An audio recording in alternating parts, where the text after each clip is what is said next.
ഭഗവതേ വാസുദേവായ. ഓം നമോ ഭഗവതേ വാസുദേവായ. ഓം അജ്ഞാനതിമിരാന്ധസ്യ ജ്ഞാനാഞ്ജനശലാകയാ ചക്ഷുരുന്മീലിതം യേന തസ്മൈ ശ്രീഗുരവേ നമഃ. ഗുരവേ ഗൗരചന്ദ്രായ രാധികായൈ തദാലയേ കൃഷ്ണായ കൃഷ്ണഭക്തായ തദ്ഭക്തായ നമോ നമഃ. ഹരേ കൃഷ്ണ കൃഷ്ണ കൃഷ്ണ ഹരേ ഹരേ, ഹരേ രാമ രാമ രാമ ഹരേ ഹരേ. യസ്വാനുഭാവമഖില ശ്രുതിസാരമേകം അധ്യാത്മദീപമതിതീർഷദന്തമോന്തം സംസാരിണം കരുണയാഗപുരാണഗുഹ്യം തം വ്യാസസൂനുമുപയാമി ഗുരും മുനീനാം. നാരായണം നമസ്കൃത്യ നരം ചൈവ നരോത്തമം ദേവീം സരസ്വതീം വ്യാസം തഥോ ജയമുദീരയേത്. നഷ്ടപ്രായേഷു ഭദ്രേഷു നിത്യം ഭാഗവത സേവയാ ഭഗവത്യുത്തമ ശ്ലോകേ ഭക്തിർഭവതി നൈഷ്ഠികീ. ഹരേ കൃഷ്ണ കൃഷ്ണ കൃഷ്ണ ഹരേ ഹരേ, ഹരേ രാമ രാമ രാമ ഹരേ ഹരേ. മുഖം കരോതി വാചാലം പങ്കും ലംഘയതേ ഗിരിം യത്കൃപാതമഹം വന്ദേ ശ്രീഗുരും ദീനതാരിണം പരമാനന്ദമാധവം ശ്രീചൈതന്യമീശ്വരം. കൃഷ്ണായ വാസുദേവായ ദേവകീനന്ദനായ ച നന്ദഗോപകുമാരായ ഗോവിന്ദായ നമോ നമഃ. കഥഞ്ജന സ്മൃതേ യസ്മിൻ ദുഷ്കരം സുകരം ഭവേത് വിസ്മൃതേ വിപരീതം സ്യാത് ശ്രീചൈതന്യം നമാമിതം. നമോ ഓം വിഷ്ണുപാദായ കൃഷ്ണപ്രഷ്ടായ ഭൂതലേ ശ്രീമതേ വിഷ്ണുഗോസ്വാമിനിധി നാമിനേ. നമോ ഓം വിഷ്ണുപാദായ കൃഷ്ണപ്രഷ്ടായ ഭൂതലേ ശ്രീമതേ ഭക്തിവേദാന്ത സ്വാമിനിധി നാമിനേ. നമസ്തേ സരസ്വതേ ദേവേ ഗൗരവാണി പ്രചാരിണേ നിർവിശേഷ ശൂന്യവാദി പാശ്ചാത്യദേശധാരിണേ. ജയ ശ്രീകൃഷ്ണ ചൈതന്യ പ്രഭോ നിത്യാനന്ദ ശ്രീ അദ്വൈത ഗദാധര ശ്രീവാസാദി ഗൗരഭക്തവൃന്ദ. ഹരേ കൃഷ്ണ കൃഷ്ണ കൃഷ്ണ ഹരേ ഹരേ, ഹരേ രാമ രാമ രാമ ഹരേ ഹരേ. ഹരേ കൃഷ്ണ. ഹരേ കൃഷ്ണ. എല്ലാവർക്കും കേൾക്കാമോ? ഹരേ കൃഷ്ണ. ഹരേ കൃഷ്ണ. നമ്മളിവിടെ ശ്രീമദ് ഭാഗവതം 1-ാം സ്കന്ധം 7-ാം അധ്യായം 25-ാമത്തെ ശ്ലോകത്തിലേക്ക് കടക്കുകയാണ്. ഹരേ കൃഷ്ണ. എല്ലാവർക്കും ഇന്നത്തെ ഭാഗവതം ക്ലാസ്സിലേക്ക് സ്വാഗതം. അതുപോലെ എല്ലാവർക്കും എൻ്റെ വിനീതമായ നമസ്കാരം. ഹരേ കൃഷ്ണ. നമ്മളെ പഠിച്ചുകൊണ്ടിരുന്നത്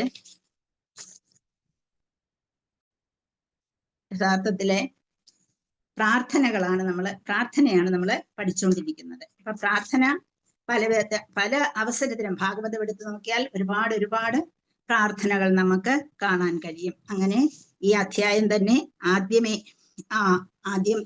ആദ്യമേ തന്നെ ശ്രീമദ് ഭാഗവതത്തിന്റെ മഹത്വത്തെ കുറിച്ച് പറഞ്ഞു. അപ്പം ആദ്യമേ വ്യാസദേവനെ കുറിച്ച് ചോദ്യം ചോദിക്കുന്നു, ശൗനക മഹർഷി ചോദ്യം ചോദിക്കുന്നു. അവിടെ അതുപോലെ സൂത മഹർഷിയുടെ ഉത്തരങ്ങളൊക്കെ നമ്മൾ പല ആചാര്യന്മാരിൽ നിന്നും കണ്ടു കഴിഞ്ഞു. അതുപോലെ തന്നെ അപ്പം എങ്ങനെയാണ് അദ്ദേഹം മുന്നോട്ട് പോയത്, ആ ഓരോ രീതികളെ കുറിച്ച് ഇവിടെ ചോദിച്ച് മനസ്സിലാക്കുന്നതായിട്ട് നമ്മൾ കണ്ടു. അപ്പം നമ്മുടെ മനസ്സിനെ ഭക്തിയോഗത്തിലേക്ക് നിവിഷ്ടമാക്കിയപ്പോൾ അവിടെ ഭഗവാനെ അദ്ദേഹം ശരിക്കും കണ്ടു. എങ്ങനെ? വ്യാസദേവന് ശരിക്കും കാണാൻ കഴിഞ്ഞത് എങ്ങനെയാണ്? ഭഗവാനോടൊപ്പം ബഹിരംഗ ശക്തിയോടുകൂടി ഭഗവാനെ കണ്ടു എന്ന് നമ്മൾ ഒരു ശ്ലോകത്തിൽ പഠിച്ചു. അപ്പൊ അവിടെ ഫുൾ കൺട്രോൾ, മനസ്സിനെ ഫുൾ കൺട്രോളിലാക്കിയപ്പോഴാണ് ഇത് എല്ലാം ഭഗവാനെ വ്യക്തമായി കാണാൻ കഴിഞ്ഞു മനസ്സിൽ. അതുപോലെ തന്നെ അദ്ദേഹത്തിനോടൊപ്പം കാത്തു നിൽക്കുന്ന ബഹിരംഗ ശക്തിയെയും കാണാൻ കഴിഞ്ഞു. അത് പൂർണ്ണമായും ഭഗവാന്റെ നിയന്ത്രണത്തിലാണ് എന്നും അദ്ദേഹത്തിന് മനസ്സിലാക്കാൻ കഴിഞ്ഞുവെന്ന് പഠിച്ചു. അവിടെ അതുപോലെ അടുത്ത ശ്ലോകങ്ങൾ പല പല രീതിയിലാണ് ഈ ഒരു ചാപ്റ്റർ വരുന്നത്. അതുകൊണ്ടാണ് ഇത് പ്രത്യേകം എടുത്തു പറയുന്നത്. അപ്പൊ 1 തൊട്ട് 7 വരെയുള്ള ശ്ലോകങ്ങൾ നമ്മൾ അത് കണ്ടതിന് ശേഷം പഠിച്ചത് 8ാമത്തെ ശ്ലോകം തൊട്ട് പറയുന്നുണ്ട്. എന്താണ് ശ്രീമദ് ഭാഗവതം അതിന്റെ ആ രീതി വ്യാസദേവൻ എങ്ങനെയാണ് പഠിപ്പിച്ചത് എന്നുള്ളത്. അപ്പൊ സുഖദേവ് ഗോസ്വാമിക്ക് പറഞ്ഞു കൊടുത്ത രീതിയെ കുറിച്ചാണ് ഇവിടെ പറയുന്നത്. അപ്പൊ അവിടെ ഒരു ചോദ്യം ചോദിക്കുന്നുണ്ട്. എന്താണ് സെൽഫ് റിയലൈസേഷനിൽ നിന്നിരുന്ന സുഖദേവ് ഗോസ്വാമിക്ക് എന്തിനാണ് വീണ്ടും ഇത് പറഞ്ഞു കൊടുത്തത് എന്നൊരു ചോദ്യം അവിടെ ചോദിക്കുന്നുണ്ട്. അപ്പം അവിടെ അത് ചോദിക്കാൻ കാരണം ഉണ്ടായിരുന്നു. പൂർണ്ണമായും ഭൗതികതയിൽ നിന്ന് വിട്ടുമാറി നിൽക്കുന്ന ആളാണ് സുഖദേവ് ഗോസ്വാമി. ഭൗതികതയുമായി ഒരു ബന്ധമില്ല. നമുക്കറിയാം എന്താണ് ഭൂമി പ്രത്യക്ഷമായി ഈ ഭൗതിക ലോകത്തിലേക്ക് വരാൻ പോലും ഇഷ്ടപ്പെട്ട ആളല്ല. പിന്നെ ഭഗവാൻ ചെന്ന് വാക്ക് കൊടുത്തത് കൊണ്ടാണ്, നിന്നെ ഈ മായ പിടിക്കില്ല എന്ന് വാക്ക് കൊടുത്തത് കൊണ്ടാണ് അദ്ദേഹം തൻ്റെ ജരായുടെ വയറ്റിൽ നിന്നും ഇറങ്ങി വന്നത് തന്നെ. അപ്പൊ അങ്ങനെയുള്ള ഒരാളിനെ പിന്നീട് എന്തിനാണ് ഇതൊക്കെ പഠിപ്പിച്ചു കൊടുത്തത് എന്നുള്ളൊരു സംശയം അവിടെ വന്നു. അപ്പൊ അങ്ങനെ അതിനെക്കുറിച്ച് ചോദ്യം ചോദിക്കുന്നു. അപ്പം ആത്മാരാമശ്ച മുനിയോ നിർഗ്രന്ഥ അഭിവിക്രമേ, അത് നിങ്ങൾ പഠിച്ചു കഴിഞ്ഞതാണ് ആ ശ്ലോകം. അപ്പൊ അങ്ങനെ അവിടെ വരാൻ കാരണമുണ്ട്. എന്തായാലും ശരി, ഭൗതികമായിട്ടുള്ള കാര്യങ്ങളെ കുറിച്ച് ഒട്ടും തന്നെ താല്പര്യമില്ല ആർക്കെ? സുഖദേവ് ഗോസ്വാമി. പക്ഷേ അദ്ദേഹത്തിന് ഒരു കാര്യത്തിൽ താല്പര്യം ഉണ്ടായിരുന്നു. ഭഗവാനെ കുറിച്ച് അറിഞ്ഞപ്പോൾ, ഭഗവാന്റെ ഭാവത്തെ കുറിച്ച് അറിഞ്ഞപ്പോൾ, ഭഗവാന്റെ പ്രത്യേകതകളെ കുറിച്ച് മനസ്സിലാക്കിയപ്പോൾ അത് കൂടുതൽ മനസ്സിലാക്കണമെന്ന് അദ്ദേഹത്തിന് തോന്നി എന്നുള്ളത് നമുക്ക് അറിയാവുന്ന കാര്യമാണ്, പഠിച്ചു കഴിഞ്ഞ കാര്യങ്ങളാണ്. പിന്നീട് അപ്പൊ എങ്ങനെ സുഖദേവ് ഗോസ്വാമി ഇതിൽ ആകൃഷ്ടനായി എന്നുള്ളത് എന്നുവെച്ചാൽ പൂർണ്ണമായും എന്തിലായിരുന്നു അദ്ദേഹം? സെൽഫ് റിയലൈസ് സോളാണ്. അങ്ങനെയുള്ള ഒരു വ്യക്തിക്ക് ഇതിലേക്ക് എങ്ങനെ വീണ്ടും പഠിക്കണമാണോ? അതിന്റെ ആവശ്യമുണ്ടോ? നമുക്കും തോന്നാവുന്ന ഒരു ക്വസ്റ്റ്യൻ ആണ് അല്ലെ. വീണ്ടും പഠിക്കേണ്ട ആവശ്യം എന്താണ്? പൂർണ്ണമായി അവിടെ ആയെങ്കിൽ പിന്നെ എന്തിനാണ് വീണ്ടും അതേക്കുറിച്ച് അറിയുന്നത് എന്നുള്ള ഒരു ചോദ്യം. അപ്പൊ അതിനെ വ്യക്തമാക്കി തരികയാണ് അവിടെ ചെയ്തത്. അതിനുശേഷം പിന്നെ പാണ്ഡവരെ പിന്നീടാണ് അടുത്ത പാർട്ട്, ഓരോ പാർട്ടായിട്ടാണ് ഇവിടെ വരുന്നത്.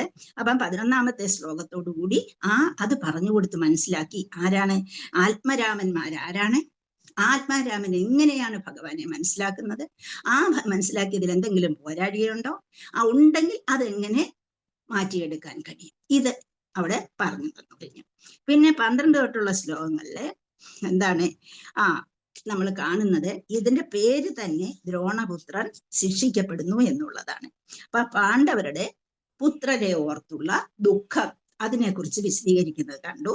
പിന്നെ അർജുനൻ പോയി അശ്വത്ഥാമാവിനെ പിടിച്ചുകൊണ്ട് വരുന്നതായിട്ട് നമുക്ക് 17 മുതലുള്ള ശ്ലോകങ്ങളിൽ നിന്ന് നമുക്ക് മനസ്സിലാക്കാൻ കഴിഞ്ഞു.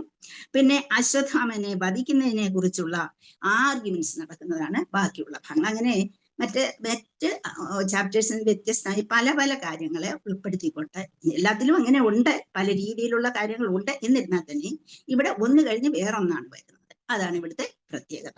അങ്ങനെ നമുക്കിവിടെ കാണാൻ കഴിയും. നമ്മളിപ്പം 25ാമത്തെ ശ്ലോകത്തിൽ എത്തിപ്പെടി നിൽക്കുകയാണ്. അതിൽ അർജുനന്റെ പ്രാർത്ഥനയാണ് നമ്മൾ കാണുന്നത്. അപ്പൊ ഈ രണ്ട് ശ്ലോകം കൂടെ തീരുമ്പോൾ അർജുനൻ ഭഗവാനെ സ്തുതിക്കുന്നത് തീരുകയാണ്, നമുക്ക് പഠിച്ചു തീരുകയാണ്. അപ്പൊ എല്ലാവരും പഠിച്ചു കഴിഞ്ഞു. അർജുന ഉവാച എന്നുള്ള ആ ശ്ലോകം നിങ്ങൾക്ക് എല്ലാവർക്കും പഠിച്ചു കഴിഞ്ഞിരിക്കുമെന്ന് ഞാൻ വിശ്വസിക്കുന്നു. കൃഷ്ണ കൃഷ്ണ മഹാബാഹോ ഭക്താനാം അഭയങ്കര ത്വമേകോ ദഹ്യമാനാനാം അപവർക്കോ അസി സംസ്കൃതേ എന്നുള്ളത്. അപ്പൊ നമ്മള് ഇതിലെ ആ ശ്ലോകം നമ്മളൊന്ന് വായിച്ചതിന് ശേഷം വിവർത്തനം പറഞ്ഞതിന് ശേഷം മുന്നോട്ട് പോകാം. 25ാമത്തെ ശ്ലോകം.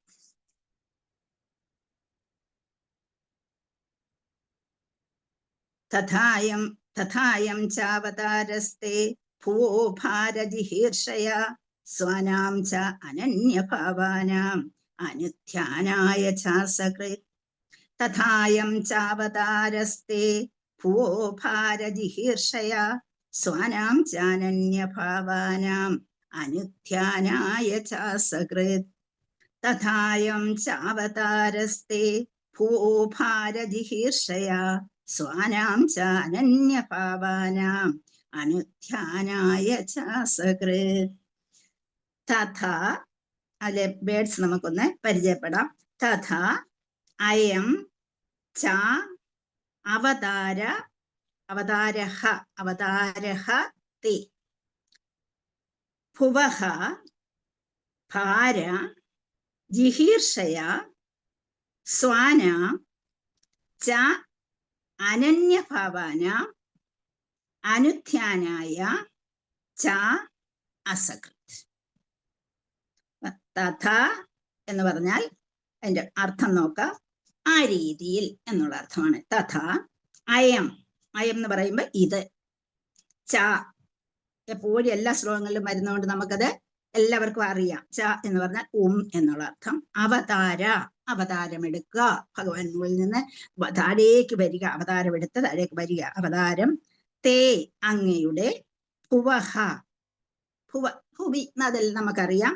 ഈ ഭൗതിക ലോകം, ഭൂമി ഭൗതിക ലോകത്തിലെ, ഭൂമി എന്നുള്ള അർത്ഥമല്ല ഭുവഹ ഇവിടെ ഉദ്ദേശിക്കുമ്പോൾ നമ്മുടെ ഈ ലോകം ഭൗതിക ലോകം എന്ന് ഉദ്ദേശിക്കും. ഭാരം ജിഹീർഷയ അകറ്റാനായി, സ്വാന എന്ന് പറഞ്ഞാൽ മിത്രങ്ങളുടെ, ഡിവോട്ടീസിന്റെ എന്നൊക്കെ പറയാം. ച അനന്യഭാവാന വിശിഷ്ട ഭക്തരുടെയും അനുധ്യാനായ ആവർത്തന സ്മരണത്തിനായി എന്ന് വെച്ചാൽ വീണ്ടും വീണ്ടും ഓർക്കുന്നതിനായി, ച അസകൃത് പൂർണ്ണ സംതൃപ്തരായി. അസകൃത് ച എന്ന് പറഞ്ഞാൽ അസകൃത് എന്ന് പറഞ്ഞാൽ പൂർണ്ണ സംതൃപ്തരായി തീർന്നു. ഇവിടെ തഥായം ചാവതാരസ്തേ ഭുവോഭാരജിഹീർഷയ സ്വാന ച അനന്യഭാവാനാം അനുധ്യാനായ ച അസകൃത്. Translation and purport by C. Bhaktivedanta Swami Srila Prabhupada ki jai, Gurudev ki jai. Deham Sri Guru Sri Yudapadagammalam Sri Gurun Vaishnavamscha Sri Rupam Sagrajadam Sahagana Rikhnada Nidam Tam Sijivam Satvedam Savadudam Varijana Sahidam Krishna Chaitanya Devam Sri Radha Krishna Padan Sahagana Lalita Sri Vishaga Nidamscha. He Krishna Karuna Sindhu Dina Bandho Jagalpade Gopesha Govika Ganda Radha Ganda Namastude Tapta Ganchana Gaurangi Radhe Vrindavaneshwari Vrishabhana Sude Devi Pranamami Haripriya വാഞ്ചാകൽപതരൂപ്യസ്യ കൃപാസിന്ധുഭ്യേവ പതിതാനാം പാവനേഭ്യോ വൈഷ്ണവേഭ്യോ നമോ നമഃ. ഹരേ കൃഷ്ണ. അപ്പൊ നമുക്കതിന്റെ വിവർത്തനവും ഭാവാർത്ഥവും ഒന്ന് വായിക്കാം. കുറച്ച് ഭാവാർത്ഥമേ ശ്രീല പ്രഭുപാദര് നമുക്ക് തന്നിട്ടുള്ളൂ. വിവർത്തനം: അപ്രകാരം ലോകഭാരം ന്യൂനീകരിക്കാനും അങ്ങയുടെ മിത്രങ്ങളുടെയും സവിശേഷമായി അങ്ങയുടെ വിശിഷ്ട ഭക്തരുടെയും നന്മയ്ക്കായും അങ്ങയിൽ തന്നെ ധ്യാന നിമഗ്നരായവരുടെ നന്മയ്ക്കായും അങ്ങ് അവതരിച്ചു. ഭാവാർത്ഥം: ഭഗവത് ഭക്തരോടെ പക്ഷഭേദമുള്ളവനായി ഭഗവാൻ കാണപ്പെടുന്നു. ഏവരും ഭഗവാനുമായി ബന്ധപ്പെട്ടിരിക്കുന്നു. ഭഗവാൻ ഏവർക്കും സമാനനെങ്കിലും സജ്ജനങ്ങളോടും ഭഗവത് ഭക്തരോടും അധിക ചായ്വ് പ്രകടിപ്പിക്കുന്നു. ആർക്കും തന്നെ അദ്ദേഹത്തിന്റെ പിതാവോ പുത്രനോ ആകാൻ സാധ്യമല്ല. ഭഗവാന്റെ അതീന്ദ്രിയവും സർവാതിശയവും ആത്മജ്ഞാനപരവുമായ ലീലയാണത്. ഭൗതിക ആശയങ്ങളായ ബന്ധങ്ങൾ, പിതൃത്വം, പിതൃത്വഭാവം, പിതൃധർമ്മം തുടങ്ങിയവ പോലുള്ളവയുമായി അവയ്ക്ക് യാതൊരു ബന്ധവുമില്ല. മുകളിൽ പ്രസ്താവിച്ചതുപോലെ ഭൗതിക പ്രകൃതിക്ക് അതീതനാണ് ഭഗവാൻ എന്ന് മാത്രമല്ല, അപ്രകാരം ഭഗവത് ബന്ധുക്കളും ഭക്തിയുത സേവന ബന്ധങ്ങളും തമ്മിൽ ലൗകികമായി യാതൊരു ബന്ധവും ഇല്ല. ഹരേ കൃഷ്ണ. അവിടെ പറഞ്ഞിരിക്കുന്നത്, ഇപ്പൊ കഴിഞ്ഞ ശ്ലോകത്തിലും പ്രയേഴ്സ് പറഞ്ഞതിന് ശേഷം നമുക്കറിയാം ഭാഗവതത്തിൽ ഒരുപാട് പ്രയേഴ്സ് ഉണ്ടെന്നറിയാം അല്ലേ. അപ്പൊ ആദ്യമായിട്ട് ആരുടെ പ്രയറാണ്? ആദ്യമായിട്ട് നമ്മുടെ ഭാഗവതത്തിൽ ആദ്യം പറയുന്ന പ്രയർ എന്ന് പറയുന്ന പ്രാർത്ഥന എന്ന് പറയുന്നത് ഒരു സ്ത്രീയുടെ പ്രാർത്ഥനയാണ്. അത് വളരെ പ്രാധാന്യം അർഹിക്കുന്നതുമാണ്. എന്ന് വെച്ചാൽ ഭാഗവത ചരിത്രത്തിൽ അത് ഏറ്റവും പ്രധാനമായിട്ടുള്ളതാണ്. ആരുടെയാണെന്ന് ആർക്കെങ്കിലും ഓർമ്മയുണ്ടോ? പറയാൻ പറ്റുമോ? കുന്തി ദേവി മാതാജി. കുന്തി ദേവി പ്രാർത്ഥിക്കുന്നതിന് മുമ്പായിട്ടൊരു സ്ത്രീരത്നം പ്രാർത്ഥിച്ചിട്ടുണ്ട്. ഭഗവാന്റെ അടുത്ത് ഉത്തരയുടെ പ്രാർത്ഥനയാണ് ആദ്യമായിട്ട് എന്ന് വെച്ചാൽ എല്ലാ വളരെ വളരെ പ്രാധാന്യം അർഹിക്കുന്നു. കാരണം എന്താണ്? ആ പരീക്ഷിത്ത് മഹാരാജാവിനെ നിലനിർത്താൻ വേണ്ടിയുള്ള പ്രാർത്ഥനയാണ് അല്ലെ. പാഹി പാഹി മഹായോഗിൻ ദേവദേവ ജഗൽപതേ നാന്യന്തഭയം പശ്യേ എത്ര മൃത്യു പരസ്പരം. അപ്പൊ നമ്മളെ പലരും അത് ദിവസേന പ്രാർത്ഥിക്കാറുണ്ട്. കാരണം എന്താണ്? നമ്മളെ എപ്പോഴും എന്താണ് ഈ ഭൗതികത പിടിച്ചുകൊണ്ടിരിക്കുകയാണ്. ഈ ഭൗതികതയിൽ നമ്മളെ അങ്ങ് മുഴുകിക്കാതിരിക്കാൻ വേണ്ടി, ഭൗതികതയിൽ പെട്ടുപോകാതിരിക്കാൻ വേണ്ടി നമ്മൾ ഭഗവാനോട് അപേക്ഷിക്കാറുണ്ട്. നമ്മളെ രക്ഷിക്കണേ എന്ന് അപേക്ഷിക്കാറുണ്ട്. അപ്പം ഭഗവാൻ എങ്ങനെയെങ്കിലും എന്താണ് എല്ലാ പുരുഷൻ ആയിട്ടുള്ള ഒരു ആരും തന്നെ ഇല്ല പുരുഷ വർഗത്തിലെ അവിടെ ഇനിയിപ്പോ അടുത്തതായിട്ട് വരാനായിട്ട്. ആ സമൂഹത്തിൽ ഒരു അടുത്തതായിട്ട് വന്ന് എത്തേണ്ട ഒരു കുഞ്ഞിന്റെ ജീവനാണ് ഇപ്രകാരം അപകടത്തിലായിരിക്കുന്നത്. ഞാൻ മരിച്ചോട്ടെ, ഞാൻ പോയാലും കുഴപ്പമില്ല, എന്റെ കുഞ്ഞിനെ രക്ഷിക്കണേ, ഈ സമൂഹത്തിന്റെ നാഥനായിട്ട് വരേണ്ട ആ കുഞ്ഞിനെ രക്ഷിക്കണേ എന്നുള്ള പ്രാർത്ഥനയോടുകൂടി ഓടി വരികയാണ് അല്ലെ. അപ്പം ഭഗവാൻ പോകാനായിട്ട് നിൽക്കുകയാണ്. ഭഗവാന്റെ കർത്തവ്യങ്ങളൊക്കെ നിറവേറ്റി കഴിഞ്ഞു, ഞാൻ ദ്വാരയ്ക്ക് പോവുകയാണ് എന്ന് പറഞ്ഞ് ഭഗവാൻ ഇങ്ങനെ നിൽക്കുന്ന അവസരത്തില് ആരോട് സംസാരിക്കുകയാണ്? കുന്തി മഹാറാണിയോട് സംസാരിക്കുകയാണ്. അപ്പൊ പ്രയർ ആയിട്ടില്ല, സംസാരിച്ചുകൊണ്ട് നിൽക്കുകയാണ്. ആ അവസരത്തിൽ ഓടി വരികയാണ് ഉത്തര, എങ്ങനെയെങ്കിലും എന്റെ കുഞ്ഞിനെ രക്ഷിക്കണേ എന്ന്. ഭഗവാൻ ആ നിമിഷം തന്നെ ഭഗവാൻ എന്താണ് അന്തരംഗശക്തനായ ഭഗവാൻ എന്ത് ചെയ്യുന്നു? ആരും അത് തന്നെ അവിടേക്ക് കടക്കുന്നു. ഉടനെ തന്നെ ഗർഭത്തിലേക്ക് കടക്കുകയും ആ കുഞ്ഞിനെ രക്ഷിക്കുകയും ചെയ്യുന്നു. അപ്പൊ നമുക്കറിയാം കുന്തിദേവി പോലും അസ്തപ്രജ്ഞയായി പോയി. എന്താണ്? ഭഗവാൻ എൻ്റെ കൂടെ സംസാരിച്ച് നിൽക്കുന്നു. അത് കഴിഞ്ഞ് ഭഗവാൻ അന്തരംഗ അവരുടെ എന്താണ് ഉത്തരയുടെ വയറ്റിലേക്ക് കടക്കുകയും ചെയ്യുന്നു. ഇതൊക്കെ കണ്ടപ്പോൾ ആകെ എന്താണ് പറ്റുന്നത്, എന്താണ് ഈ ഭാവം എന്നുള്ള, ഭഗവാന്റെ ഭാവം എന്നുള്ളത് അത് ചിന്തിച്ചു പോയി എന്ന് നമ്മൾ കേട്ടിട്ടുണ്ട്. അപ്പം ആദ്യമേ തുടങ്ങുന്നത് തന്നെ ഒരു സ്ത്രീയുടെ പ്രാർത്ഥനയോടാണ്. പിന്നീട് ഇഷ്ടംപോലെ പ്രാർത്ഥനകൾ, ഒരുപാട് ഭാഗവതം നിറച്ച് പ്രാർത്ഥനകളുണ്ട്. ഇവിടെ ഇപ്പോൾ എങ്ങനെയാണ് ഒരു കാര്യം നടത്തേണ്ടത്? നമ്മളോടൊരു കാര്യം, നമുക്കൊരു ആപത്ത് വന്നു അല്ലെങ്കിൽ എന്തെങ്കിലും ചെയ്യേണ്ടതായി വരുമ്പോഴേ അത് എടുത്തു ചാടി അങ്ങ് ചെയ്യുകയാണോ, അതോ നമ്മളൊന്ന് ഭഗവാനെ പ്രാർത്ഥിച്ചിട്ടോ അല്ലെങ്കിൽ നമ്മുടെ ഗുരുക്കന്മാരെ ഓർത്തിട്ടോ അല്ലെങ്കിൽ നമ്മുടെ പ്രായമേറിയവരോട് ആലോചിച്ചിട്ടോ എന്തെങ്കിലും ഒന്ന്, അതിന് ചിലപ്പോൾ സമയം കിട്ടിയെന്ന് വരില്ലെങ്കിലും അതൊരു നിമിഷമെങ്കിലും ആ സമയം ഭഗവാനെ ഓർത്തിട്ട് ചെയ്യണോ എന്നുള്ളത് പറഞ്ഞു കൊടുക്കുന്ന ഒരു ഇതാണ് നമ്മളിവിടെ കാണുന്നത്. അപ്പൊ നമുക്ക് ഇതിന്റെ സാഹചര്യങ്ങളൊക്കെ പറഞ്ഞു കഴിഞ്ഞതുകൊണ്ട് ഞാനിനി അതിലേക്ക് കടക്കുന്നില്ല. യഥാർത്ഥത്തിൽ ഒരു വേണ്ട രീതിയിൽ പെരുമാറേണ്ടത് എങ്ങനെയാണ്, ഒരാപത് ഘട്ടത്തിൽ എങ്ങനെയാണ് പെരുമാറേണ്ടത്? ഭഗവാൻ കൂടെ നിൽക്കുന്നു, അർജുനോടൊപ്പം കൂടെ നിൽക്കുന്നു. അർജുനന്റെ ഗാന്ധീവധാരിയാണ്. എല്ലാ വിധത്തിലുള്ള എന്ത് കാര്യം ചെയ്യാനുമുള്ള കഴിവ് അർജുനനുണ്ട്. അപ്പോൾ ആ അർജുനന് വേണമെങ്കിൽ ആ സമയം സ്വന്തം ഇഷ്ടത്തിനനുസരിച്ച് പ്രവർത്തിക്കാം. പക്ഷെ അങ്ങനെ പ്രവർത്തിക്കണോ, അതോ ഭഗവാൻ കൂടെ നിൽക്കുന്ന ഭഗവാനോട് ചോദിച്ചിട്ട് പ്രവർത്തിക്കണോ?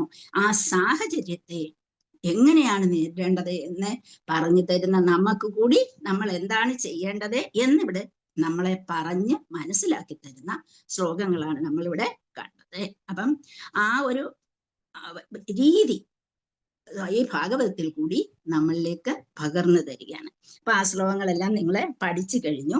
ഇനിയിപ്പം ഇവിടെ എത്തിക്കഴിഞ്ഞു, ഈ ശ്ലോകത്തിലേക്ക് നമ്മൾ എത്തിക്കഴിഞ്ഞു. അപ്പോഴേ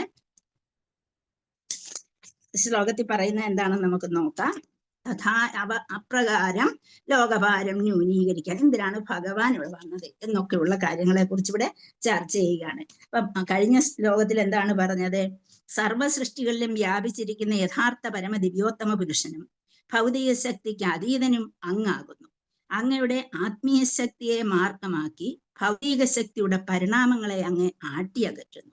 അങ്ങ് സദാ നിത്യ പരമാനന്ദത്തിലും അതീന്ദ്രിയജ്ഞാനത്തിലും നിവിഷ്ടനായിരിക്കുന്നു എന്ന് പറഞ്ഞു ഭഗവാനോട് ഭഗവാന്റെ ഗുണഗണങ്ങളെ ഒന്നുകൂടി എന്താണ് പുകഴ്ത്തുകയും ചെയ്തതിന് ശേഷം ഈ ഭൗതിക ശക്തിയുടെ പ്രവർത്തന രംഗത്തിന് അതീതനായിരുന്നിട്ടും ബദ്ധാത്മാക്കളുടെ പരമനന്മയ്ക്കായി ധർമ്മങ്ങളുടെ സവിശേഷ ലക്ഷണങ്ങളെ ആസ്പദമാക്കി വിവരിക്കുന്ന 4 മോക്ഷതത്വങ്ങളെ അങ്ങ് പ്രയോഗത്തിൽ വരുത്തി എന്ന് പറഞ്ഞു. അപ്പൊ നമ്മള് പലതരം മനുഷ്യരുണ്ട് പ്രപഞ്ചത്തിൽ. അപ്പൊ ഈ പല രീതിയിലുള്ള മനുഷ്യർക്ക് പല രീതിയിലുള്ള മാർഗങ്ങളാണ് മുന്നോട്ട് കൊണ്ടുപോകാനായിട്ട് വേണ്ടത്.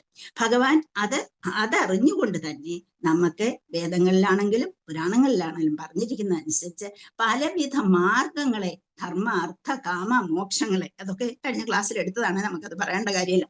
അപ്പൊ അതെല്ലാം മുന്നോട്ട് കൊണ്ടുപോകത്തക്ക രീതിയിൽ അതെല്ലാം നിലവിൽ വരുത്തി എന്ന് പറഞ്ഞതിന് ശേഷമാണ് ഇവിടെ പറയുന്നത് അങ്ങ് ഇവിടെ വന്നതിന്റെ ഉദ്ദേശം എന്താണ്. അപ്പം ലോകഭാരം കൂടി എന്ന് വെച്ചാൽ എന്താണ്? അധർമ്മം കൂടി, അസത്യം കൂടി. അപ്പൊ ആ ഒരു ഇതാണ്. അപ്പം ആ സത്യത്തിന് ഒരു എന്താണ്, ഒരു കണിക പോലും പ്രാധാന്യമില്ലാതെ വന്നു. ലോകഭാരത്തെ കുറയ്ക്കേണ്ടതായിട്ട് വന്നു. പിന്നെ ഒരു ആരുടെ, അദ്ദേഹത്തിന്റെ ഭഗവാന്റെ മിത്രങ്ങളുടെയും അതുപോലെ അങ്ങയുടെ വിശിഷ്ട ഭക്തരുടെയും നന്മയ്ക്കായും അങ്ങയിൽ തന്നെ ധ്യാന നിമഗ്നരായിരിക്കുന്നവരുടെ നന്മയ്ക്കായും അങ്ങ് അവതരിച്ചു എന്ന് പറഞ്ഞിരിക്കുന്നു.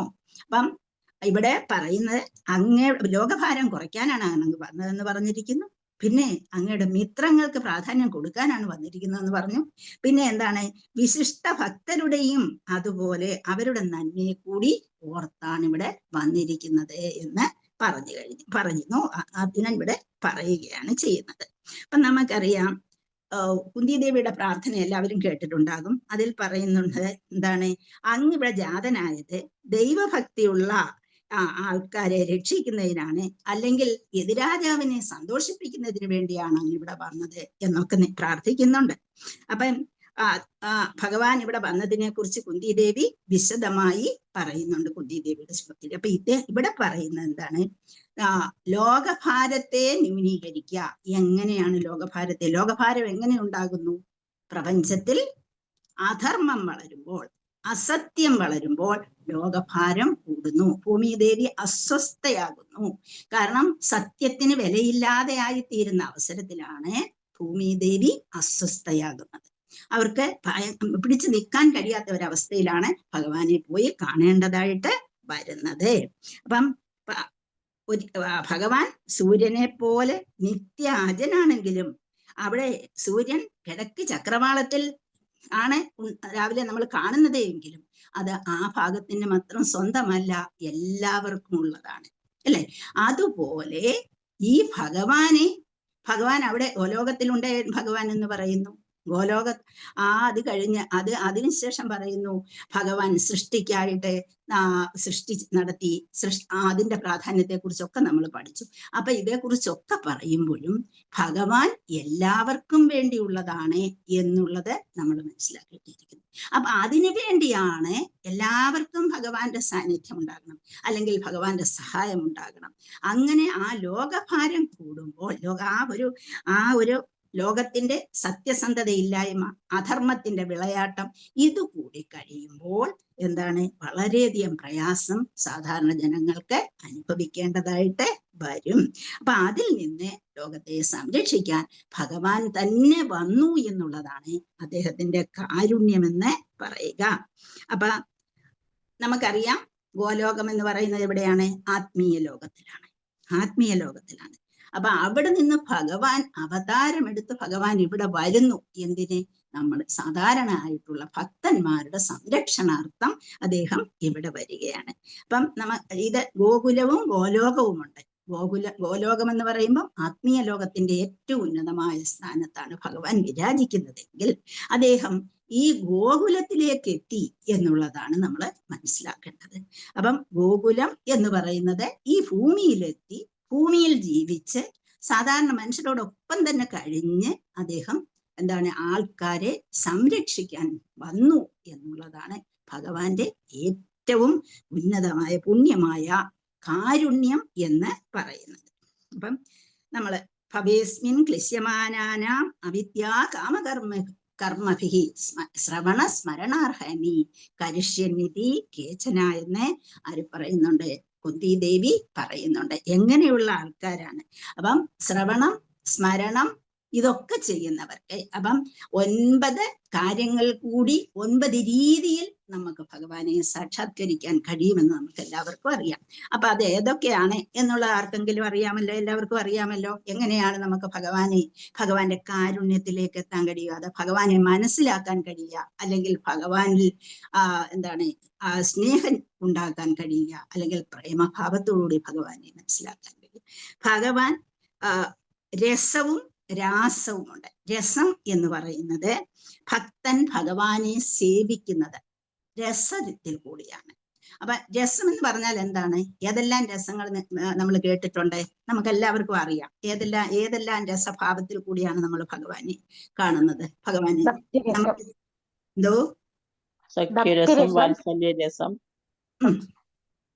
സഖ്യരസം, ശല്യരസം, ശാന്തരസം,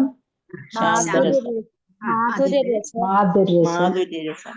ആദ്യമേ ഭഗവാൻ ഉണ്ട് എന്നറിയുന്ന, നമ്മൾ ഏറ്റവും ശക്തിമാനായ ഒരാളുണ്ട്, ഭഗവാൻ ഉണ്ട് എന്ന് മാത്രം മനസ്സിലാക്കുന്ന ശാന്തരസം. അത് കഴിഞ്ഞിട്ട് ഭഗവാനെ സേവ ചെയ്യണം എന്നുള്ള, ഭഗവാന് വേണ്ടി എന്തും ചെയ്യാൻ തയ്യാറായി നിൽക്കുന്ന ദാസ്യരസം. ആരാണ് എക്സാമ്പിൾ ആയിട്ടുള്ളത്?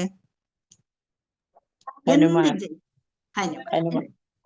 പിന്നെ അടുത്തത് സഖ്യഭാവത്തിൽ കൂടി ഭഗവാനെ അങ്ങ് ഏത് രീതി എന്ത് വരുമ്പോഴും പേരും വിളിച്ച് ഭഗവാനെ കൂട്ടായി കൊണ്ട് നടക്കുക. ആരാത്? സഖ്യരസം. പിന്നെ നമുക്കറിയാം വാത്സല്യഭാജനമായിട്ട് ഞാനല്ലാതെ വേറെ ആരും എന്റെ മകനില്ല എന്ന ഭാവത്തിൽ എന്നെ മകനായിട്ട് നമ്മൾ കാണും. എന്ത് ചെയ്യുമ്പോഴും എന്താപത്ത് വരുമ്പോഴും ഞാൻ തന്നെ വേണം എന്റെ കുഞ്ഞിനെ രക്ഷിക്കാൻ. നമ്മൾ ഓരോ അമ്മമാരുടെയും ഭാവം അതാണല്ലോ. അതേ രീതി നമ്മൾ കൃഷ്ണനെ വാത്സല്യത്തോടുകൂടി നമ്മൾ കൃഷ്ണനെ ഉടുപ്പിടിക്കുമ്പോഴും രാവിലെ ഒരുക്കുമ്പോഴും നമ്മുടെ ഭാവം എന്താണ്? നമ്മൾ കൃഷ്ണൻ അത് ചെയ്യണം, ഇത് ചെയ്യണം, ആ കൃഷ്ണൻ ഏത് ഉടുപ്പാണ് ഇഷ്ടം അത് തന്നെ എടുത്തു കൊടുക്കണം, അല്ലെങ്കിൽ ഏത് പൊട്ടാണ് ഇഷ്ടം ആ രീതിയിൽ തൊടണം, അല്ലെങ്കിൽ കൃഷ്ണൻ എങ്ങനെയാണ് ഒരുക്കേണ്ടത്, അങ്ങനെയുള്ള ഒരു ഭാവത്തോടു കൂടിയാണ് നമ്മൾ കൃഷ്ണനെ ഭക്തിയുത സേവനം നമ്മൾ ചെയ്യുന്ന അല്ലേ. അപ്പൊ അങ്ങനെ വാത്സല്യത്തോടുകൂടി എന്റെ കുഞ്ഞിന് ഇതാണ് ഇഷ്ടം, എന്റെ കുഞ്ഞിനെ ഇങ്ങനെ എടുക്കണം, എന്റെ കുഞ്ഞിന്റെ മുടി ഇങ്ങനെ ആയിരിക്കണം, ആ രീതിയിലുള്ള അമ്മയ്ക്കുണ്ടാകുന്ന ഒരു സ്നേഹം. കുറച്ച് കഴിയുമ്പോഴാണ് പിന്നെ മക്കളൊക്കെ എന്താകുന്നത്? അവരുടെ ഇഷ്ട രീതിയിലേക്ക് പോകുന്നത് അല്ലേ. ആദ്യമൊക്കെ നമ്മൾ പറയുന്നതൊക്കെ കേൾക്കും അല്ലെ. അതുപോലെ കൃഷ്ണനാണെങ്കിൽ ഇവിടെ നമ്മൾക്ക് യാതൊരു ഭാവവ്യത്യാസം ഇല്ല. അയ്യോ കൃഷ്ണൻ ഇത് ഇഷ്ടപ്പെടും, ആ രീതിയിലാണ് നമ്മൾ കൃഷ്ണനെ ഒരുക്കുന്നത്. അപ്പം നമ്മുടെ വാത്സല്യം എന്നുള്ളത് എൻ്റെ കുഞ്ഞിന് ഇഷ്ടപ്പെടുന്നത് എന്തോ അത് ഞാൻ ആ കുഞ്ഞിനെ ഇടിയിക്കുന്നു, അല്ലെങ്കിൽ കുഞ്ഞിന് ഇഷ്ടപ്പെടുന്നുണ്ടോ ആ ആഹാരം ഞാൻ കൊടുക്കുന്നു. ആ രീതിയിൽ നമ്മുടെ മനസ്സ് പോയി അങ്ങനെ ആ വാത്സല്യ രസത്തിൽ കൂടി നമ്മൾ പിന്നെ അവസാനമായിട്ട് മാധുര്യ രസത്തിലേക്ക് എത്തുക. മാധുര്യ രസം അങ്ങനെ മാധുര്യം നമുക്ക് എല്ലാവർക്കും അറിയാവുന്ന ഗോപികമാരെയും രാധാറാണിയുടെയും ഒക്കെ ഒരു ഭാവത്തെക്കുറിച്ച് അവിടേക്ക് നമുക്ക് കടക്കാൻ നമ്മുടെ മനസ്സ് അവിടെ എങ്ങും ആയിട്ടില്ല. ആ ഭാവത്തിലേക്ക് നമുക്ക് കടക്കാൻ പോലും കഴിയില്ല എന്നുള്ള ആ ചിന്താഗതി പോലും നമുക്ക് എത്രമാത്രം എന്താണ് റെസ്പെക്റ്റ് ആയിട്ട് നമ്മൾ അവരെ കാണേണ്ടിയിരിക്കുന്നു. എത്രമാത്രം വിനയത്തോടുകൂടി നമ്മൾ അവരെ കാരണം അവര് ചിന്തിക്കുന്ന ആ ഭാവത്തിൽ നമുക്ക് ഒരിക്കലും എത്താൻ കഴിയുന്നില്ല എന്നുള്ളത് ആ രീതി നമുക്ക് അറിയാം. അങ്ങനെ രസത്തിൽ ഭഗവാൻ പല രസങ്ങളിൽ കൂടി നമ്മളെ ഭക്തൻ ഭഗവാനെ രാസം എന്ന് പറഞ്ഞാൽ എന്താണ്? രാസം എന്ന് പറഞ്ഞാല് എങ്ങനെ ഭക്തൻ എന്നെ സേവിക്കണം എന്ന് ഭഗവാൻ ആഗ്രഹിക്കുന്നത്, ഭക്തന്റെ സേവ എങ്ങനെ ആയിരിക്കണം. ഭഗവാന് ഇതുപോലെ നമ്മളെപ്പോലെ തന്നെ ഒരു വിചാരമുണ്ട്, എന്നെ ഭക്തൻ ഇങ്ങനെ ചെയ്യണം, എനിക്ക് ഇങ്ങനെ രീതിയിലുള്ള സേവ വേണം എന്നുള്ള ഭഗവാൻ ആഗ്രഹിക്കുന്ന ആ രീതിയാണ് രാസം എന്ന് പറയുന്നത്. അപ്പൊ നമ്മൾ ചെയ്യുന്നത് ഭഗവാൻ ആഗ്രഹിക്കുന്നതാണെങ്കിൽ അവിടെ നമുക്ക് കൂടുതൽ കാരുണ്യം നമുക്ക് കിട്ടും, നമ്മൾ ചെയ്യുന്ന ഓരോ കാര്യങ്ങളും. അങ്ങനെ അവിടെ നമ്മൾ പറയും ശ്രീരാമനെ നമുക്ക് അനുകരിക്കാം, പക്ഷേ ശ്രീകൃഷ്ണ ഭഗവാനെ എങ്ങനെയായിരിക്കണം? നമ്മൾ അനുസരിക്കണം. അപ്പൊ ആ രീതിയാണ്. ഇത് രണ്ട് അവതാരങ്ങളായിട്ട് ഭഗവാൻ ഇവിടെ വന്നു ചോദിക്കും. ഭഗവാൻ തന്നെ പൂർണ്ണ പുണ്യാവതാരമായിട്ട് കൃഷ്ണനായിട്ട് ഇവിടെ വന്നു അല്ലെ. അപ്പം ആ കൃഷ്ണൻ എന്തെല്ലാം ചെയ്തിട്ടുണ്ടോ, ആ കൃഷ്ണൻ എങ്ങനെയാണോ ഇവിടെ പെരുമാറിയത്, അതൊക്കെ നമ്മൾ മനസ്സിലാക്കി നമ്മൾ അനുസരിക്കാൻ ശ്രമിക്കണം. അങ്ങനെ ആ ഒരു രീതിയിൽ ഭക്തന്റെ സേവ എങ്ങനെയാണോ ഭഗവാൻ ഇച്ഛിക്കുന്നത് അത് നമുക്ക് മനസ്സിലാക്കാൻ കഴിയണമെങ്കിൽ നമ്മൾ ഭക്തിയുത സേവനം ചെയ്തേ മതിയാവും. നമ്മൾ ഭക്തിയുത സേവനവും ചെയ്യണം, നാമജപവും അതോടൊപ്പം നമ്മുടെ മനസ്സിനെ ശുദ്ധമാക്കിയിട്ട് ഭഗവാൻ ഇതാണ് ഇച്ഛിക്കുന്നത് എന്നുള്ളത് നമ്മുടെ മനസ്സിൽ തോന്നിച്ചു തരും. ഇപ്പം രാവിലെ നമ്മളെ ഭഗവാനെ നല്ല ഡ്രസ്സ് ഇടിക്കാൻ പോകുമ്പോഴേ നമുക്ക് തോന്നും ഈ ഡ്രസ്സ് വേണ്ട, വേറൊരെണ്ണം എടുക്കുക, ഇതാണ് നല്ലതെന്ന് ഭഗവാൻ ചെയ്യുന്നത്. അല്ലെങ്കിൽ ഒരു കമ്മൽ എടുക്കുമ്പോൾ ഇതല്ല, ഇതാണ് ഇതിന് ചെയ്യുന്നത്. ആ രീതിയിൽ നമ്മൾ ചിന്തിച്ച് നമ്മൾ ചെയ്യുന്നു. അപ്പം അവിടെ നമ്മുടെ ആ ചിന്ത എന്ന് പറയുന്നത് ഭഗവാൻ നമ്മളിലേക്ക് കൊണ്ടുതരുന്ന ഒരു ചിന്തയാണ് അവിടെ. അങ്ങനെ ആ ഭാവം നമ്മളെ എത്തുമ്പോഴേ നമുക്കറിയാം എന്തൊക്കെയാണ്: ശ്രദ്ധ, സാധുസംഗ, ഭജനക്രിയ, പിന്നെന്താണ് അനർത്ഥ നിവൃത്തി, നിഷ്ഠ, രുചി, ആസക്തി, ഭാവം, പ്രേമം. അവിടെ നമ്മൾ ആ 9ാമത്തെ സ്റ്റേജിലെ പ്രേമത്തിലെത്തുള്ളൂ. ബാക്കിയെല്ലാം നമ്മൾ ഇതൊക്കെ നിങ്ങൾ എല്ലാവരും പഠിച്ചിട്ടുള്ളതാണല്ലോ, അതിനെക്കുറിച്ച് വിശദീകരിക്കേണ്ട ആവശ്യമില്ലല്ലോ. അപ്പൊ ഭാവം നമ്മുടെ ആ ഭാവത്തിലെത്തുമ്പോൾ നമ്മുടെ ഒരു സംശയം ചോദിച്ചിട്ടുണ്ട്. പിന്നീടാകുമ്പോ അനുകരിക്കുക, ശ്രീരാമനെ അനുകരിക്കുക, ഭഗവാനെ അനുസരിക്കുക എന്ന് പറഞ്ഞ ആ വ്യത്യാസം ഒന്ന് പറഞ്ഞിട്ട് പോകും. പിന്നെ ഞാൻ ഇനി അവസാനമാകുമ്പോ മാതാജി ശ്രീരാമചന്ദ്രൻ ഭൂമിയിൽ വന്ന് അവതാരമെടുത്ത് എന്താ ചെയ്തത്? എല്ലാവരോടും ഒരു ഒട്ടും സ്ട്രിക്റ്റ് ആയിട്ടല്ല പെരുമാറിയത്. പലപ്പോഴും ഭഗവാൻ എന്ത് ചെയ്തു? ഒരു സാധാരണ മനുഷ്യനെ പോലെ എവിടെ ചെല്ലുമ്പോഴും എന്താണ് വളരെ ഒരു വിനയത്തോടു കൂടിയാണ് ഇവിടെ. നമുക്കറിയാം ആരെയൊക്കെ വരുമ്പോഴേ ഗുരുവിന്റെ അടുത്ത്, സ്വന്തം അമ്മയുടെ അടുത്ത് ഏറ്റവും കൂടുതലായിട്ട് തന്നെ ഉപദ്രവിച്ച് കാട്ടിലേക്ക് അയക്കേണ്ടി വന്ന, വനത്തിലേക്ക് വിട്ട കുഞ്ഞമ്മയുടെ അടുത്ത്, രണ്ടാനമ്മയുടെ അടുത്ത്. പക്ഷെ എല്ലാവരോടെയും ഭഗവാൻ എന്താ ചെയ്തത്? ആ വിനയത്തോടു കൂടി ഭഗവാൻ അത് ചെയ്യുമ്പോഴും വിനയമാണ് അവിടെ പ്രകടമാക്കിയിരുന്നത്. അതുപോലെ എങ്ങനെയാണ് സമൂഹത്തിൽ ജീവിക്കേണ്ടത് എന്ന് കാണിച്ചു കൊടുത്തു. അതുപോലെ ഏത് രീതിയിലുള്ള പ്രവർത്തനങ്ങളാണ് രാജ്യത്ത് ആവശ്യമെന്ന് കണ്ടുകൊണ്ട് അതിനെ നടപ്പിലാക്കാൻ ശ്രീരാമചന്ദ്രൻ ശ്രമിച്ചു. എപ്പോഴും യാതൊരു ഭാവവും അതിനപ്പുറത്തേക്കില്ല എന്നുള്ള ഒരു രീതിയിൽ. അപ്പം ഓരോരുത്തരും വിശ്വാമിത്രനോടൊപ്പം പോകണമെന്ന് പറഞ്ഞപ്പോഴെന്താണ്? പോകാൻ തയ്യാറായി. മറ്റൊന്നും ഓർക്കുന്നില്ല, ഇവിടുത്തെ കാര്യങ്ങളൊന്നും നമ്മൾ ചിന്തിക്കുന്നില്ല. വേണ്ടതോ രാജ്യത്ത് എന്ത് സംഭവിക്കുമെന്നോ, എന്താണ് എന്നുള്ള അച്ഛൻ്റെ അച്ഛൻ എന്ത് സംഭവിക്കുമെന്നോ അങ്ങനെ ഒന്നും കാരണം ഇതെല്ലാം നടക്കേണ്ട രീതിയിൽ നടന്നുകൊള്ളും എന്നുള്ള രീതിയിൽ അതിനെയെല്ലാം ചിന്തിച്ച് അതിനെയെല്ലാം ഒരു താരതമ്യ ഭാവത്തിൽ കണ്ടുകൊണ്ട് എന്ത് ചെയ്തു? ചെയ്യേണ്ടതിനെ ചെയ്യേണ്ട രീതിയിൽ. അവസാനം ഭാര്യയെ ഉപേക്ഷിക്കേണ്ടി വന്നു. എന്താണ്? രാജ്യത്തിന് വേണ്ടിയാണ്. അപ്പം ഒരു രാജാവ് ഏത് രീതിയിൽ പെരുമാറണം എന്നുള്ളത് അവിടെ പ്രകടമാക്കി കാണിച്ചു കൊടുത്തു. അതുപോലെ തന്നെ എല്ലാ രീതിയിലും തൻ്റെ രാജ്യത്തിലെ ജനങ്ങൾ എന്നുള്ള ചിന്താഗതിയിൽ കൂടി അവിടെ പോയി. അപ്പൊ അവിടുത്തെ ആവശ്യം അതായിരുന്നു. അവിടെ ഭഗവാൻ എന്താണ്? തൻ്റെ ഭാര്യയെ ഉപേക്ഷിക്കാനോ അദ്ദേഹത്തിന് യാതൊരു ചിന്തയും ഉണ്ടായിട്ടല്ല. സീതാദേവിയെ കുറിച്ച് ഒരിക്കലും യാതൊരു സംശയവും ഇല്ലായിരുന്നു. എന്നിട്ട് പോലും രാജ്യത്തെ ജനങ്ങൾക്ക് വേണ്ടി അത് ചെയ്തു. അന്നപ്പം മറ്റുള്ളവർ ചോദിക്കും, ഭാര്യയെ ഉപേക്ഷിക്കുന്നതാണോ ധർമ്മം, അതാണോ എന്ന് ചോദിക്കും. പക്ഷെ എന്തിനു വേണ്ടിയാണ്? ഞാനൊരു രാജാവാണ്, രാജാവ് ചെയ്യേണ്ട ധർമ്മം ഇതാണ്. മറ്റുള്ളവർ ആ രാജാവിനെ കുറിച്ച് അബദ്ധം പറഞ്ഞു കഴിഞ്ഞാൽ എന്ത് സംഭവിക്കും? ആ രാജ്യത്തുള്ള ജനങ്ങളും അതേ രീതിയിലേക്ക് പോകും എന്നുള്ള ചിന്താഗതി ആ ഭഗവാനിൽ അഥവാ ശ്രീരാമചന്ദ്രനിൽ ഉണ്ടായി. അപ്പൊ ആ സത്യധർമാദികളെ അതിൻ്റെ രീതിയിൽ പിടിച്ചുകൊണ്ട്, വിനയത്തിന് പ്രാധാന്യം കൊടുത്തുകൊണ്ട്, മുതിർന്നവരുടെ വാക്കുകളെ അനുസരിച്ചുകൊണ്ട്, ഏത് രീതിയിലാണോ ജീവിച്ചു പോകേണ്ടത് അതിന് തന്നെ പ്രാധാന്യം കൊടുത്തുകൊണ്ട് അദ്ദേഹം പലയിടത്തും പറയുന്നുണ്ട്, വനത്തിൽ വെച്ച് എന്താണ് ഭഗവാന്റെ സൗന്ദര്യം കണ്ടിട്ട് നിൽക്കാൻ വയ്യാതെ അവിടുത്തെ മുനിമാര് പോലും ഭഗവാനെ ഒന്ന് ആശ്ലേഷിക്കാനായിട്ട് തയ്യാറാക്കുന്നു. അപ്പോഴദ്ദേഹം പറയുന്നു, ഈ അവതാരം അതിനുള്ളതല്ല, അതിനുള്ള അവതാരം ആയിട്ട് ഞാൻ വരും എന്നുള്ളത് പറയുന്നു. അപ്പൊ അവിടെ എവിടെ എന്ത് ചെയ്യണം, ഏത് രീതിയിൽ ചെയ്യണം എന്നുള്ളത് ഒരു ചിന്തിച്ചുകൊണ്ട് പെരുമാറുന്ന ഒരു രീതിയാണ് രാമചന്ദ്രസ്വാമി കാണിച്ചത്. ഭഗവാൻ അതിനല്ല വന്നത്. ഭഗവാൻ എന്തിനാണ് വന്നത്? പൂർണ്ണാവതാരമായിട്ട് വന്നത് എന്തിനാണ്? ശ്രീകൃഷ്ണ ഭഗവാൻ വന്നിട്ട് വേണ്ടവർക്ക് ശിക്ഷ കൊടുക്കേണ്ട സമയത്ത് ശിക്ഷ കൊടുക്കും, വേണ്ടത് ചെയ്യേണ്ട സമയത്ത് വേണ്ട രീതിയിൽ ചെയ്യിച്ചിരിക്കും. അതുപോലെ ധർമ്മത്തിന് പ്രാധാന്യം കൊടുത്തുകൊണ്ട് തന്നെ, മറ്റിടത്തും ധർമ്മത്തിന് തന്നെ പ്രാധാന്യം കൊടുത്തു, അതിവിടെ കമ്പയർ ചെയ്യാൻ പറ്റില്ല.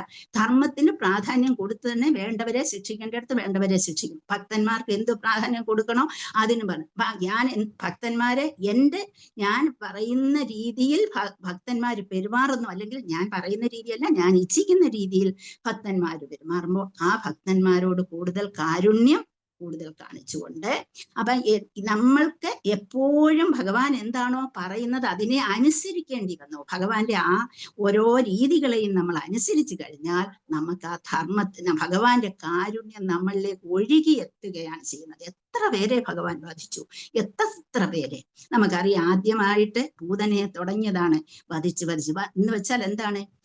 അതുകൊണ്ട് വധിക്കണോ, നമ്മൾ വധിക്കണോ എന്നുള്ളതല്ലോ എനിക്ക് അനുകരിക്കണമെന്ന് പറഞ്ഞത്. അപ്പൊ അനുകരണം എന്ന് പറയുമ്പോൾ ഭഗവാൻ എടുക്കുന്ന തീരുമാനങ്ങൾ പലയിടത്തും അത് പ്രശസ്തമാണ്, വളരെ പ്രാധാന്യമുള്ളതാണ്.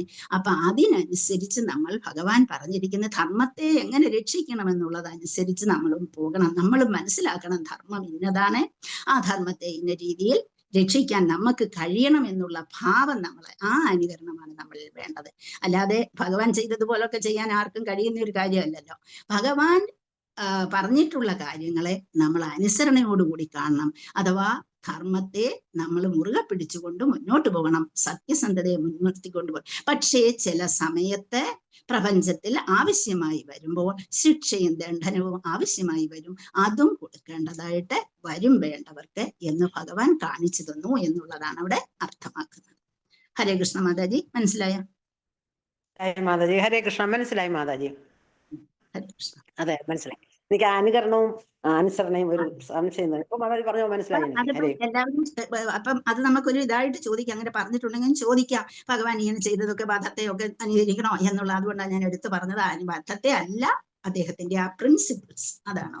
മനസ്സിലായി മാതാജി. അതായത് ഭഗവാൻ അർജുനോട് പറയുന്നുണ്ട്, ന്യായവാദങ്ങൾക്ക് പ്രസക്തി ഇല്ലാതെ വരുമ്പോൾ അതെ അതെ, വെരി ഗുഡ്. അതെ, ഹരേ കൃഷ്ണ. ഹരേ കൃഷ്ണ. അപ്പൊ അത് പ്രധാനമായിട്ട്. പിന്നീട് ഇവിടെ പറയുന്ന അനുസരിച്ച്, നമ്മുടെ ഈ ശ്ലോകത്തിൽ പറയുന്ന അനുസരിച്ച്, ഭഗവത് ഭക്തരോട് പക്ഷഭേദമുള്ളവനായി ഭഗവാൻ കാണപ്പെടുന്നു. ഏവരും ഭഗവാനുമായി ബന്ധപ്പെട്ടിരിക്കുന്നു. ഭഗവാൻ ഏവർക്കും സമാനനെങ്കിലും സജ്ജനങ്ങളോടും ഭഗവത് ഭക്തരോടും അധിക ചായ്വ് പ്രകടിപ്പിക്കുന്നു. അപ്പം ഇവിടെ പറയുന്നു, അല്പം ചായ്വൊക്കെ ഭഗവാനുണ്ടോ ഭഗവത് ഭക്തരോട് എന്ന് ആർക്കും തോന്നിപ്പോകും അല്ലെ. പലയിടത്തും നമ്മളത് കാണുന്നുണ്ട്. അപ്പൊ അത് എങ്ങനെയാണ് എന്നുള്ളത് ഭഗവാൻ തന്നെ പറഞ്ഞു തന്നിരിക്കുന്ന ഭഗവത്ഗീതയിൽ എന്താണ്? സമോഹം സർവഭൂതേഷു നമേ ദേഷ്യോസ്തിന പ്രിയ. അപ്പൊ അങ്ങനെയുള്ള ഭജന്തിതു മാം ഭക്തിയ മയിതേ ദേഷു ചാപ്യഹം എന്ന് പറഞ്ഞിരിക്കുന്നു. അപ്പൊ എനിക്ക് എല്ലാവരും ഒരുപോലെയാ, എനിക്ക് ആരോടും ഒരു വ്യത്യസ്ത ഭാവം എനിക്കില്ല. പക്ഷേ എന്നെ വളരെ ഭക്തിയോടുകൂടി ആത്മാർത്ഥതയോടുകൂടി ആരാണോ എന്നെ വിളിക്കുന്നത് അവരോട് ചിലപ്പോൾ ഞാൻ അല്പം കൂടുതലൊരു ഇത് കാണിച്ചു നിൽക്കും എന്നുള്ളതാണ്. നമുക്കതിനെ പല എക്സാമ്പിൾസും പറയാം. എങ്ങനെ പറയാം? നമുക്ക് സൂര്യപ്രകാശം എല്ലാ ഭാഗത്തും ഒരുപോലെയാണ് കിട്ടുന്നത് അല്ലേ.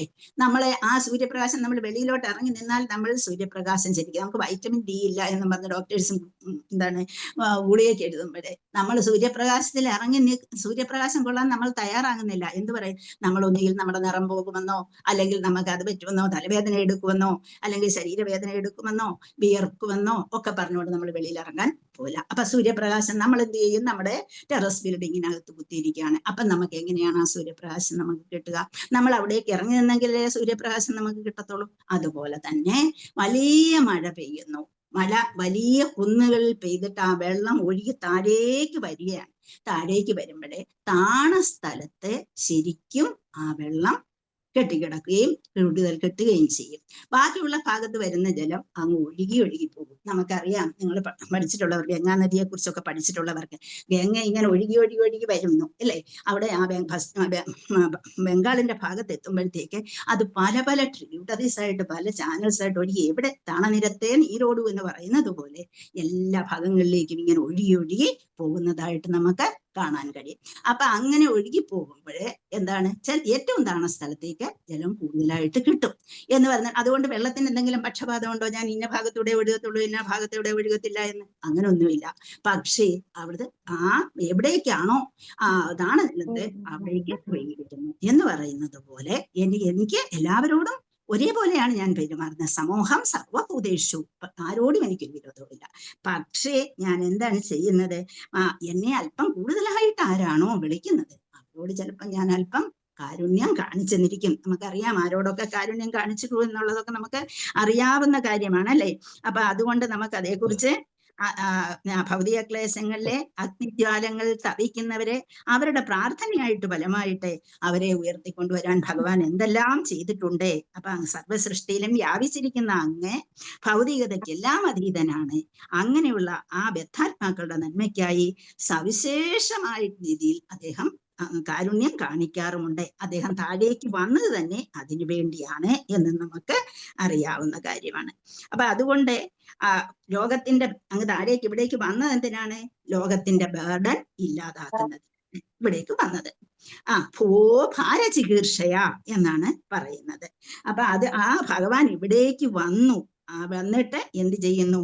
സ്വനാം എന്ന് വെച്ചാൽ ഡെഡിക്കേറ്റഡ് ആയിട്ടുള്ള ഡിവോട്ടീസിനെ രക്ഷിച്ചു കൊണ്ടുപോകുന്നതിനെ, അവരെ സഹായിക്കുന്നതിനെ, മിത്രങ്ങളെ സഹായിക്കുന്നതിന് അദ്ദേഹം ഇവിടേക്ക് വന്നു. സ്വാനാം എന്ന വാക്ക് ഡെഡിക്കേറ്റഡ് ആയിട്ടുള്ള ഡിവോട്ടീസിനെയാണ് ഉദ്ദേശിക്കുന്നത്. അനന്യഭാവാന അതുപോലെ തന്നെ മറ്റൊരു ഭാവമില്ലാതെ അങ്ങയുടെ തന്നെ ധ്യാന നിമഗ്നരായവരുടെ അനുധ്യാനായ അങ്ങനെയുള്ളവരെ അവരെയും സംരക്ഷിക്കുന്നതിനാണ് അങ്ങിവിടെ വന്നത്. അപ്പം അങ്ങ് എന്തിനൊക്കെ വന്നു? ലോകത്തിന്റെ ബർഡൻ ഇല്ലാതാക്കാൻ ഇവിടെ വന്നു അല്ലെ? പിന്നെന്താണ് അടുത്തത്? ഭോഭാര ചികിത്സയ എന്ന് പറഞ്ഞു കഴിഞ്ഞു. ആ മിത്രങ്ങളെ സ്വാധീനിച്ച് സഹായിച്ചിട്ട് സ്വാനാം എന്ന് പറയുന്ന ആ ഡിവോട്ടീസിനെ സഹായിക്കുന്നതിനായിട്ടാണെന്ന് പറയുന്നു. അനന്യഭാവാന മറ്റുള്ളവരുടെ ധ്യാന നിമഗ്നരായവരുടെ അങ്ങിൽ തന്നെ ധ്യാന നിമഗ്നരുടെ നന്മയ്ക്കായിട്ടും അങ്ങിവിടെ എത്തിച്ചേർന്നു എന്ന് പറയുന്നുണ്ട്. ഭഗവാൻ പറയുന്നുണ്ട് എന്താണ്?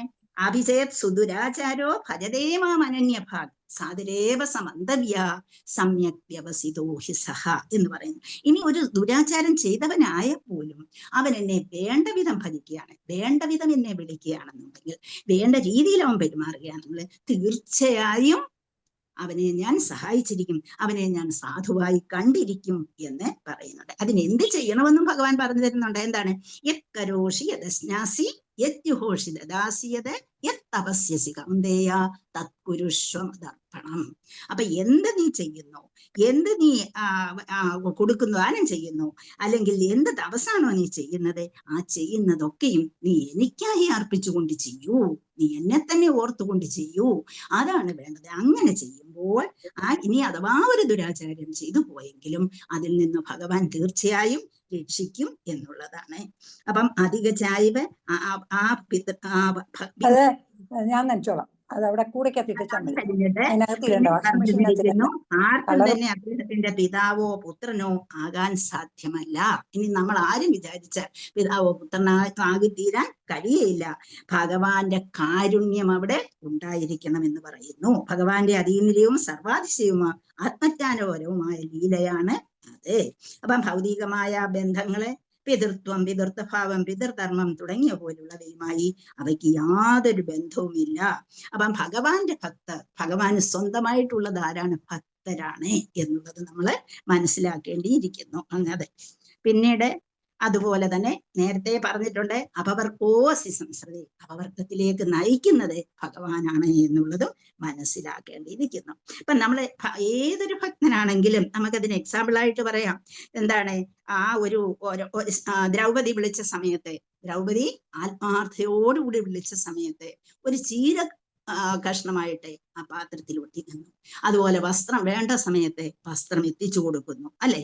അതുപോലെ തന്നെ ഗജേന്ദ്രൻ ഒരു താമരപ്പൂവും കൊണ്ട് വിളിച്ച് നമസ്തസ്മൈ അങ്ങോട്ട് വിളിച്ചതേ ഉള്ളൂ. ഉടനെ ഭഗവാൻ തന്റെ ഉത്തരീയം പോലും പോയത് അറിഞ്ഞില്ല.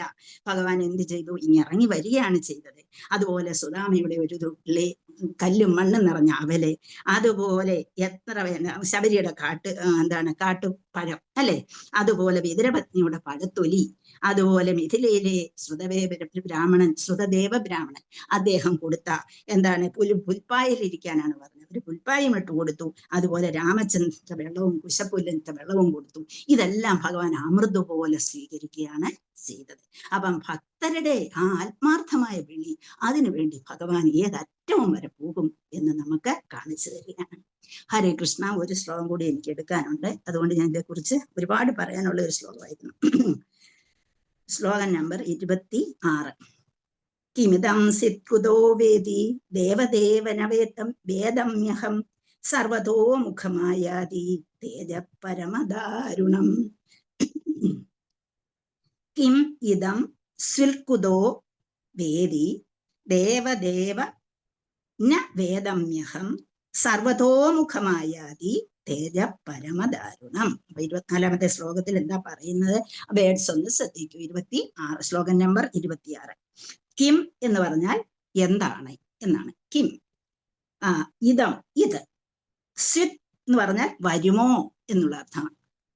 സ്വിത് കുതോ കുതഹ എവിടെ നിന്ന് വരുന്നു എന്ന് ചോദിക്കത്തില്ലേ? സ്വിത് കുതഹ. വേദി സ്വിത് കുതഹ. വേദി എന്ന് പറയുമ്പോൾ അതിനെ നമ്മൾ പിരിക്കുന്നു. വാ പ്ലസ് ഇതി, അതാണ് വേദി. അപ്പം അതിനെ രണ്ടാക്കുക. ദേവദേവ അല്ലയോ ദേവന്മാരുടെ ദേവ, ന ഇല്ല, അല്ല, ന എന്ന് പറഞ്ഞാൽ അതല്ല. പിന്നെ വേത്മി, വേത്മി എന്ന് വെച്ചാൽ അറിയുക, ഞാൻ അറിയുമോ, ഞാൻ അറിയുമോ. മീ എന്ന് പറഞ്ഞാൽ വേത്മി, അപ്പൊ ഞാൻ അറിയുമോ എന്ന് ചോദിക്കുക. അഹം ഞാൻ, സർവത ചുറ്റിലുമുള്ള, മുഖം ദിശകൾ, ആയാതി വരുന്നത്, തേജഹ തേജസ്, പരമ എന്ന് പറഞ്ഞാൽ അത്യധികമായിട്ടുള്ളത്, ദാരുണം ആപത്കരമായ. കിമിതം സിത്കുതോ വേദി ദേവദേവ ന വേദമ്യഹം സർവതോമുഖമായാതി തേജ പരമദാരുണം. കിമിതം സിത്കുതോ വേദി ദേവദേവ ന വേദമ്യഹം സർവതോമുഖമായാതി തേജ പരമദാരുണം.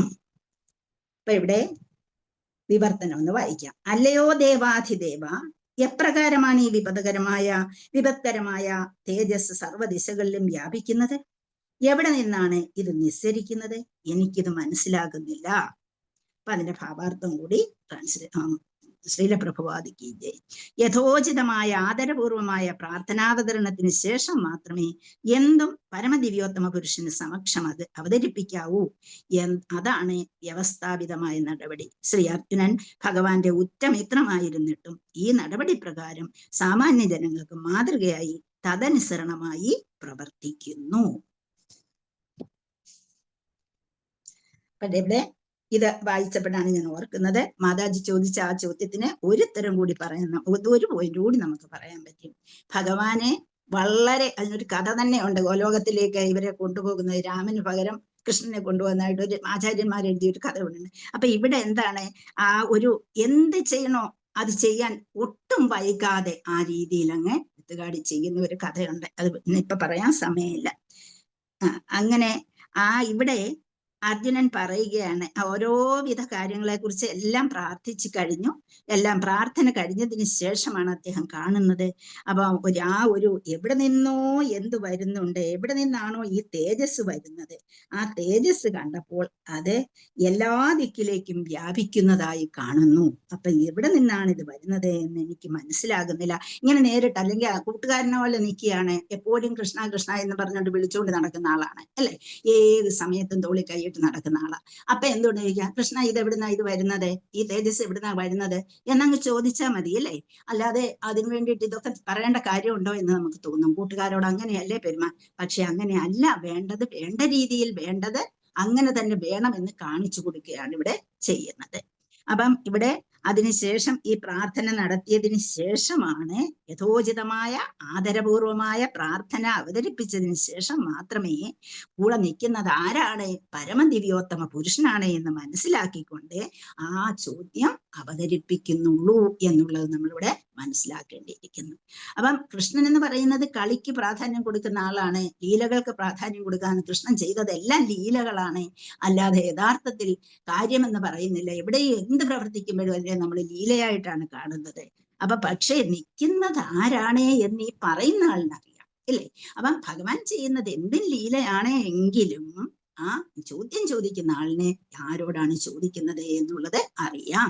സഹേതി എന്ന് പറയുന്നുണ്ടെങ്കിലും നമ്മൾ 11ാം അധ്യായത്തിൽ ഭഗവത്ഗീതയിൽ അതേക്കുറിച്ച് കേൾക്കുന്നുണ്ട്. അപ്പൊ ഇവിടെ ഒക്കെ ഇത് പറയുന്നുണ്ടെങ്കിലും നിൽക്കുന്ന ആൾ ആരാണ് എന്ന് മനസ്സിലാക്കി വേണം നമ്മള് ക്വസ്റ്റ്യൻസ് ചോദിക്കാൻ എന്നുള്ളത്. ആ വ്യവസ്ഥാപിതമായ നടപടിയാണ് അർജുനൻ തന്റെ ഉറ്റമിത്രമായിരുന്നിട്ടും ഇവിടെ സാമാന്യ ജനങ്ങളെ അനുകരിപ്പിക്കുന്നതിന് വേണ്ടി ഇത് പറഞ്ഞിരിക്കുന്നു എന്നാണ് ഇവിടെ പറഞ്ഞിരിക്കുന്നത്. അപ്പം ആ ദ്രോണർ നൽകിയ അശ്വത്ഥാമാവിന് രക്ഷയില്ല എന്ന് കണ്ടുകൊണ്ട് എന്ത് ചെയ്തു? തന്റെ അച്ഛൻ നൽകിയ ആ ബ്രഹ്മശിര എന്ന അസ്ത്രത്തെ വെച്ചിരിക്കുകയാണ്. യഥാർത്ഥത്തിൽ അദ്ദേഹത്തിന് അത് തിരിച്ചെടുക്കാനും അറിയാത്ത ആളാണ്. അത് പഠിപ്പിച്ചു കൊടുത്തു എന്നേ ഉള്ളൂ. ആ മകനോടുള്ള സ്നേഹം കൊണ്ട് പഠിപ്പിച്ചു കൊടുത്തു. പക്ഷേ തിരിച്ചെടുക്കാനുള്ളത് പറ്റിയില്ല, അറിയില്ല എന്നും നമുക്ക് അറിയാവുന്ന കാര്യമാണ്, അല്ലെ? അപ്പൊ അതുപോലെ നമ്മളെ അശ്വത്ഥമാവ് എന്ത് ചെയ്യുന്നു?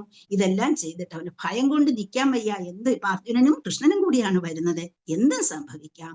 ആ ഭയത്തിൽ നിന്ന് രക്ഷപ്പെടാൻ വേണ്ടിയാണ് ഇത് അദ്ദേഹം ചെയ്തത്. അപ്പൊ അത് എന്താണ് എന്നുള്ളത് ചോദിക്കുകയാണ്. അർജുനനെ കൃഷ്ണനോട് ചോദിച്ച് മനസ്സിലാക്കി എന്ത് ചെയ്യണമെന്നുള്ളത് പറഞ്ഞു കൊടുക്കുന്ന ഒരു രംഗമാണ് നമ്മളിവിടെ കാണുന്നത്. അപ്പൊ പ്രാർത്ഥന കഴിഞ്ഞു. ഭഗവാനോട് വേണ്ട രീതിയിൽ പ്രാർത്ഥിച്ചതിന് ശേഷം ചിലരൊക്കെ ക്ഷേത്രങ്ങളിൽ പോയാൽ എനിക്ക് അത് തരണേ ഇത് തരണേ എന്ന് നേരിട്ട് അങ്ങ് പ്രാർത്ഥിക്കുകയാണ് ചെയ്യുന്നത്. എനിക്ക് അത് വേണം ഇത് വേണം, അല്ലെങ്കിൽ എനിക്ക് ജോലി കിട്ടണം, അല്ലെങ്കിൽ എൻ്റെ മകളുടെ കല്യാണം നടക്കണം, ഇങ്ങനെയൊക്കെ അങ്ങ് ചെന്ന് പ്രാർത്ഥിക്കാം. പക്ഷേ അതിനു മുൻപ് നമ്മൾ എന്തെല്ലാം ചെയ്യണം, ഏത് രീതിയിൽ ഭഗവാനോട് പ്രാർത്ഥിക്കണം, എങ്ങനെയാണ് പെരുമാറേണ്ടത് എന്ന് കാണിച്ചു തരികയാണ് നമുക്ക് ഈ ഭാഗവതത്തിൽ കൂടി. അപ്പൊ ഭാഗവതം എന്ന് പറയുന്നത് ഏതൊരു രീതിയിലും നമ്മളെ സഹായിക്കുന്നതിന് വേണ്ടി അപ്പം ആ ഒരു രീതി ഉള്ളതാണ് ഭാഗവതം എന്ന് പറയുന്നത്. അപ്പം ഏത് തരത്തിലുള്ള ആൾക്കാരെ ഭഗവാൻ കൂടുതൽ ത്വയ്മേ അനന്യ വിഷയ മധുവതേ അസകൃ ഗംഗേ വൗഖമുത്വന്നതി. ഗംഗയിലെ ജലം എങ്ങനെയാണോ കടലിലേക്ക് ഒഴുകുന്നത്, അതുപോലെ ഭഗവാന്റെ കാരുണ്യം ഭക്തരിലേക്ക് കിട്ടണമെന്നുണ്ടെങ്കിൽ ആ ഭഗവാനോട് അതുപോലെ തന്നെ നമ്മൾ പ്രാർത്ഥിക്കുകയും ആ പ്രാർത്ഥനയോട് കൂടി നമ്മൾ ഭഗവാനെ അറിയാൻ ശ്രമിക്കുകയും ചെയ്യണം. ഹരേ കൃഷ്ണ. ഇപ്പം കൂടുതലൊന്നും ഞാൻ പറയുന്നില്ല ഇതേക്കുറിച്ച്. ഇപ്പൊ സമയമായി, അതുകൊണ്ട് നമുക്കിവിടെ നിർത്താം. ഹരേ കൃഷ്ണ. എന്തെങ്കിലും ആർക്കെങ്കിലും ഞാൻ പറഞ്ഞത് ഡൗട്ട് വല്ലതും ഉണ്ടെങ്കിൽ, അല്ല അതിനെക്കുറിച്ച് കൂടുതൽ പറയാൻ എന്തെങ്കിലും ഉണ്ടെങ്കിൽ പറയാം. അല്ല ഞാൻ പറഞ്ഞതിൽ എന്തെങ്കിലും പോരായ്മ ഉണ്ടെങ്കിൽ ഒന്ന് സഹായിക്കുക. ഹരേ കൃഷ്ണ.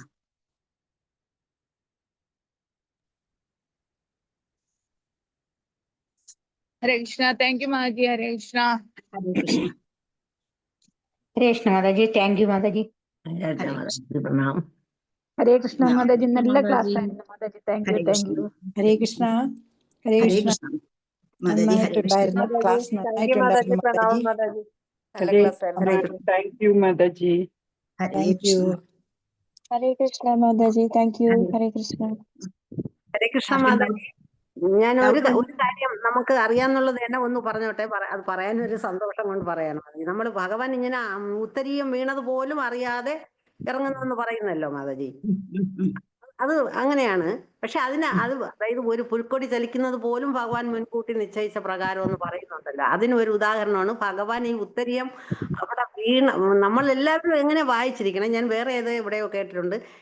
അതായത് യുദ്ധമെല്ലാം കഴിഞ്ഞിട്ട് അർജുനൻ പറയും ഭഗവാനെ ഇറങ്ങാൻ പറയും. അപ്പൊ ഭഗവാൻ പറയും നീ ഇറങ്ങെന്ന് പറയും.